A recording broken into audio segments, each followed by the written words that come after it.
বিশ্ববরেণ্য চিত্রশিল্পী এস.এম. সুলতানের ৩০তম মৃত্যুবার্ষিকী উপলক্ষে নড়াইল বিভিন্ন কর্মসূচি গ্রহণ করা হয়েছে।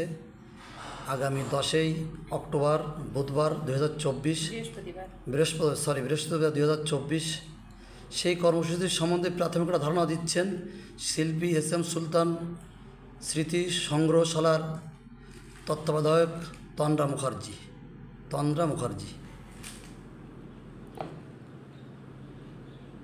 আগামী 10 অক্টোবর এস.এম. সুলতানের 30তম মৃত্যুবার্ষিকী। আমরা সবাই জানি যে সারা বিশ্বে তথা আমাদের দেশ নড়াইলের কৃতি সন্তান এবং যার জন্য আজ নড়াইল দাঁড়িয়ে আছে জেলা হিসাবে। তো এবার অতি অল্প পরিসরে আমাদের এই আয়োজনটি, কারণ দেশের এক ধরনের প্রেক্ষাপট চেঞ্জ হয়ে আমরা বিগত কিছুদিনের মধ্যে যাচ্ছি।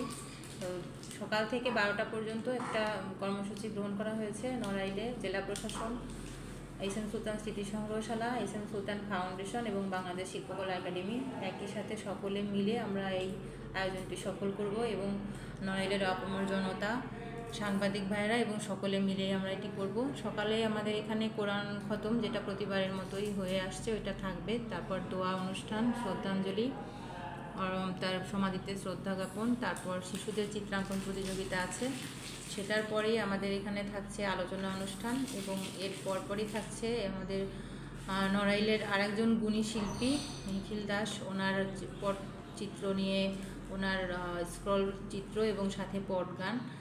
আর এরপর থাকছে শিশুদের চিত্রাঙ্কনের পুরস্কার বিতরণী। এর মধ্য দিয়ে আমাদের এবারের কর্মসূচিটা শেষ হবে। ধন্যবাদ প্রিয় ম্যাম আপনাকে।